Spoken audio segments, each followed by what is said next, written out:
Okay, today we're looking at the water hazard rule, which is rule 26, and we're going to focus on the 7th hole at Kneisels. There's plenty of water left, right and short of the green on this hole, but as you can see from this view from the back tee, not much of that water is actually visible from the tee. If you're going to treat a ball as lost in a water hazard, it has to be known or virtually certain that that ball is in the hazard. Looking back from the fairway to the tee, this is the left of the hole as you'd see it from the tee. There are several places where that ball could end up from the tee that isn't actually in the water hazard. So if you're not absolutely certain that ball is lost in the water hazard, then you're going to be going back playing 3 off the tee as if it were a lost ball. Moving further up the hole, I've now hit my second shot at the 7th, and it's landed in the water short of the green. It's last crossed the margin of the water hazard where the stakes are yellow, so I have 2 options. First option is to play a ball as nearly as possible at the spot from which the original ball was last played, under rule 20-5.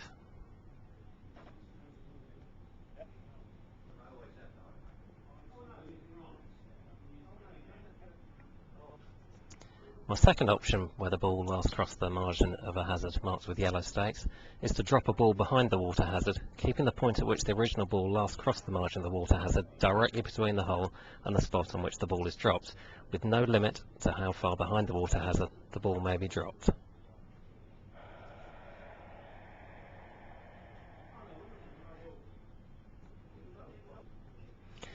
In this scenario, I've hit my shot to the right, and it's last crossed the margin of the water hazard where the stakes are red, so we have a lateral water hazard.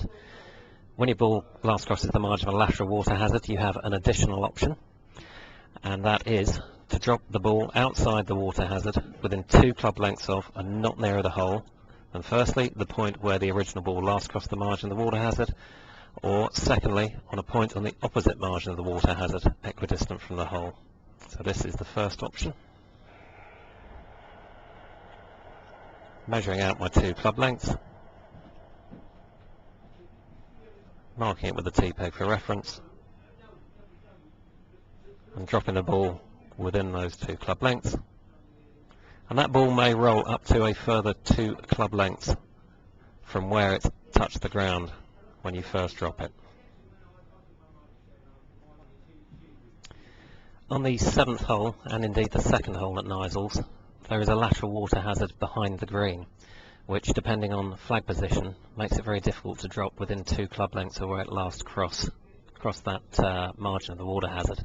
So on these 2 holes only, as an additional option, there is a drop zone on the 7th, it's to the right of the green, and to the 2nd, it's just to the left of the green. And as an additional option in our local rules, if the ball last crossed the margin of the lateral water hazard behind either of those greens, you may proceed to the drop zone and drop a ball.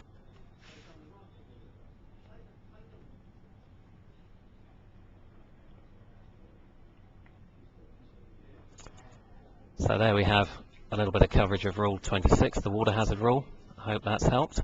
And as always, if you have any questions on this or any other rules of golf, please drop me an email. There'll be a link next to this on Intelligent Golf, and I look forward to presenting you another Rules of Golf video very soon.